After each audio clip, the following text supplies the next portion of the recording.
Delight इस पर आप सभी का एक बार फिर से बहुत बहुत स्वागत है। तो काफी लंबे समय से भारत और ब्रिटेन के बीच में मुक्त व्यापार समझौते को लेकर बातचीत चल रही थी। 2022 से ही दोनों देशों को इस व्यापार समझौते का जल्दी से जल्दी संपन्न होने का इंतजार था।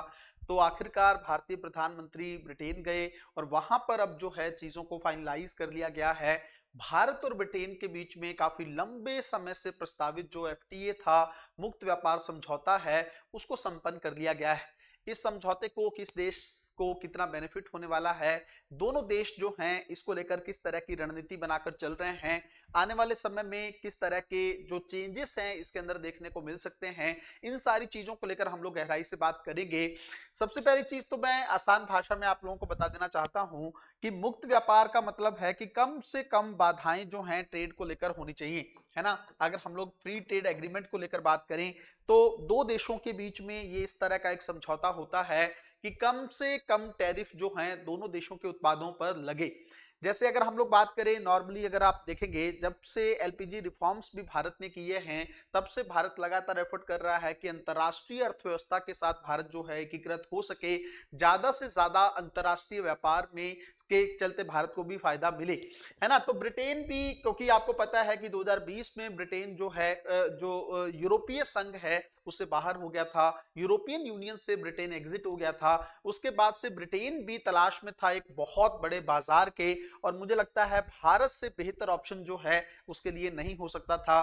2022 से ही दोनों देशों के बीच में जो है इसको लेकर बातचीत चल रही थी और फाइनली कुछ चीजों को लेकर, हालांकि अभी चीजें फाइनलाइज नहीं हुई हैं, लेकिन इस समझौते को जो है हस्ताक्षरित कर दिया गया है। इस हफ्ते भारत की जो कैबिनेट है उससे भी इस समझौते को मंजूरी मिल गई है। हालांकि संसद से इसको मंजूरी मिलना अभी बाकी है, जो कि एक आसान काम है। उस समझौते को सरकार, आपको पता है कि मेजॉरिटी के माध्यम से इसको पारित करवा लेगी।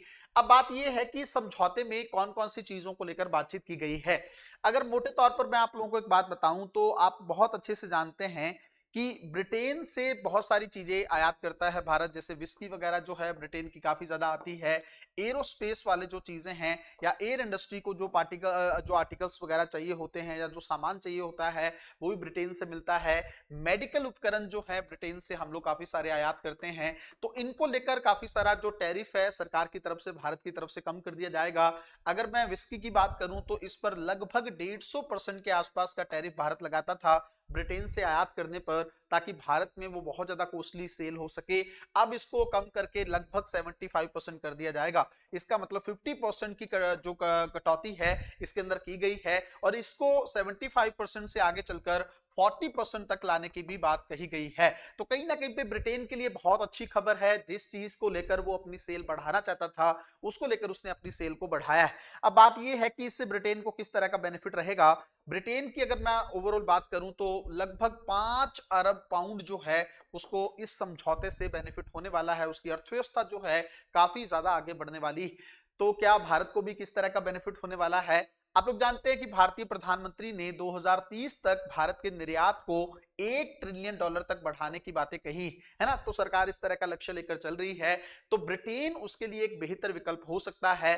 भारत के कौन कौन से क्षेत्रों को इसमें बेनिफिट हो सकता है, जैसे कपड़ा उद्योग जो है इसको लेकर काफी अच्छा जो चीजें हैं भारत में हो सकती हैं। उसके अलावा कुछ और इंडस्ट्रीज भी हैं, जैसे कृषि उत्पाद जो हैं उसके लिए ब्रिटेन का बाजार अब भारत के लिए खुल जाएगा, है ना। आप लोग जानते हैं कि कृषि जो उत्पाद हैं उसको लेकर ब्रिटेन काफी ज्यादा रोक टोक लगाता रहा है। भारत के ऑर्गेनिक प्रोडक्ट्स को लेकर भी यूरोपीय संघ के काफी सारे सवाल खड़े होते रहे।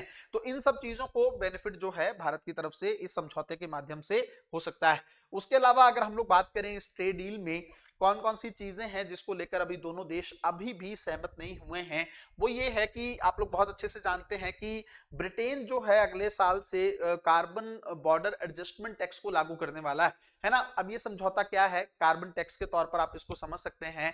इस कर के माध्यम से जो इंडस्ट्रीज बहुत ज्यादा कार्बन का इमिशन करती हैं, कार्बन का बहुत ज्यादा उत्सर्जन जो जिन इंडस्ट्रीज के द्वारा होता है, उन पर ब्रिटेन जो है टैक्स लगाएगा और काफी ज्यादा टैक्स लगाएगा।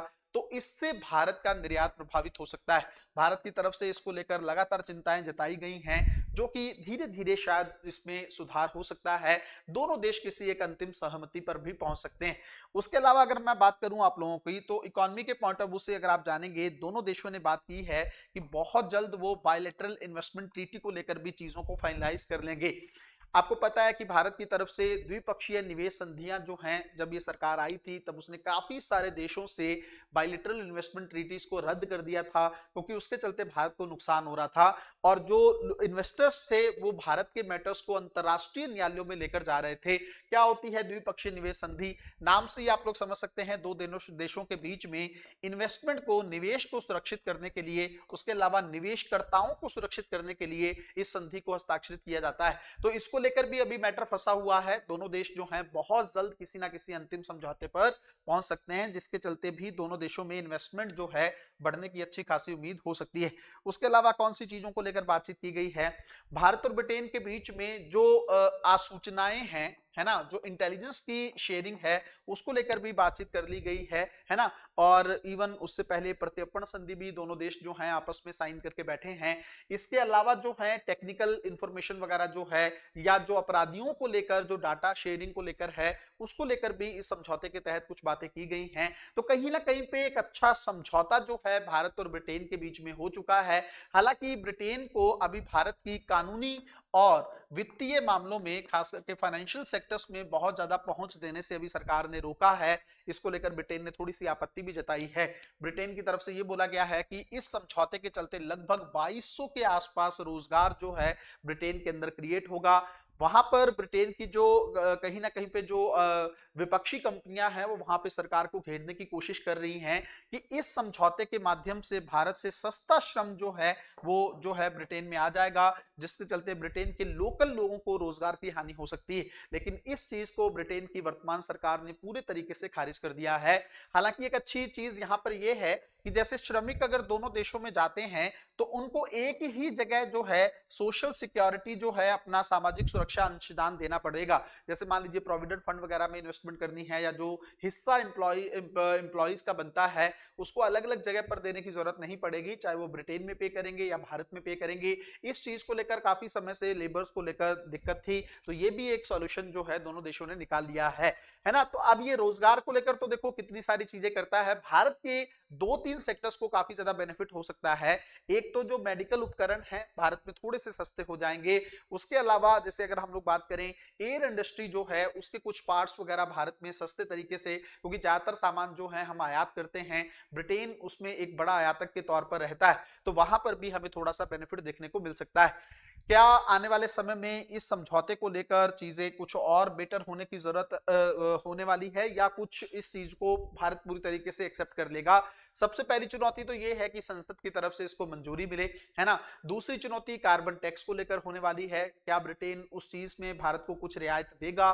कार्बन को लेकर जो वो बॉर्डर पर बहुत ज्यादा टैक्स लगाने वाला है, क्योंकि अगर वो उस टैक्स को लगाता है तो उसके चलते भारत की काफी सारे उद्योगों को नुकसान हो सकता है ना। तो ये तो आने वाले समय में देखने वाली बात होगी, लेकिन भारत के लिहाज से भी अभी के लिए ये एक बहुत बेहतर समझौता है। इससे हम लोग एक सिग्नल लेकर आने वाले समय में यूरोपीय संघ के साथ भी इसी तरह का एक बेहतर समझौता हस्ताक्षरित कर सकते हैं, जिससे भारत की अर्थव्यवस्था काफी तेजी से ग्रो हो सकती है और 2047 तक भारत के विकसित बनने का जो मॉडल है वो भी साकार हो सकता है। मिलते हैं अगली वीडियो में, तब तक अपना ध्यान रखें, अपनी पढ़ाई को बहुत अच्छे तरीके से करते रहें।